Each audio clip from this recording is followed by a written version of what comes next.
I had a nightmare recently that I was back in residency training for urology, and it was horrible. It was really weird because it wasn't like I was transported back in time like 15 years ago to when I did residency training. It was right now, and I had to redo residency, including my intern year, as a full-fledged attending. So of course I was on call my very first day, and I had an evil senior resident who disappeared immediately upon handing me the pager. I had sick patients on the floor to take care of. I had patients to add on to the ER board for surgery, and it was a new EMR system that I had no idea how to work.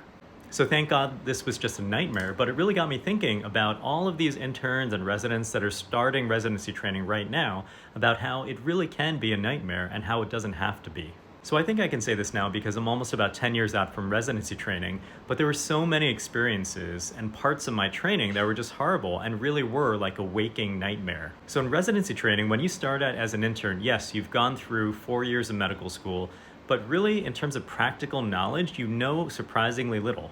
So even though a second-year resident is only 365 days older than you in terms of experience, an intern really knows dramatically less than a second year. So because of that, there's an extreme power imbalance, and it gets more drastic the number of years you get above intern year. So even a second or third year resident can have a significant amount of power over an intern where they know so much more than you. And a lot of this power imbalance, I think, is actually warranted. That's a funny thing about medical training.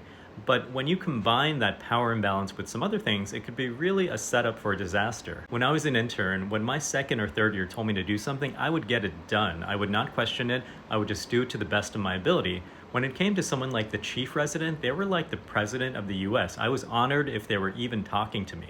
And then when it came to like the attending, they were God. You know, that was the amount of power difference that existed in my residency program. And again, I think a lot of this power imbalance is actually warranted because of the extreme difference in experience and knowledge. But when you combine that power imbalance with incompetent leadership, then you've got a setup for disaster. Because what I learned is that it's actually not about the intensity of the work in residency. You could have a lot of things to do and you could have a very busy service, but if your team and your leadership is compassionate, empathetic, and actually cares about your well-being, it can be totally cool. It doesn't matter if your chief resident is like God to you, as long as they're a compassionate God. Does that make sense? One of the most challenging rotations of my intern year was trauma surgery. And I remember it like it was yesterday because I was in the county hospital in Los Angeles. It was a super busy service, and it was a level 1 trauma center. So we got all the stabbings, the gunshots, the motor vehicle accidents, and the team was large, but also the patient list was enormous. And once you got on call, you were working for 24 hours straight, usually 30 hours at the end of the day because you had to do rounds and, mop up all the things.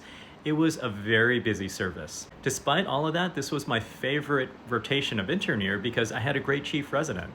My chief actually cared about the well-being of everyone on the team. He taught, he distributed the work efficiently, and if there was something that he could do in a fraction of the time compared to the interns, he would actually just do it. So to all the residents and interns out there that are starting another year, just keep this in mind. Residency training does not have to be a nightmare. If it is a nightmare, it's not just intrinsic to medicine itself, it's about the people. And if you're a residency coordinator, just remember, it is top down. All of the examples in terms of leadership and compassion, empathy, it all comes from the top, and it is up to you to set the atmosphere for your residency program. I'm Dan, the Noranian doctor. I'm a urologic surgeon, real estate investor. Good luck and follow for more.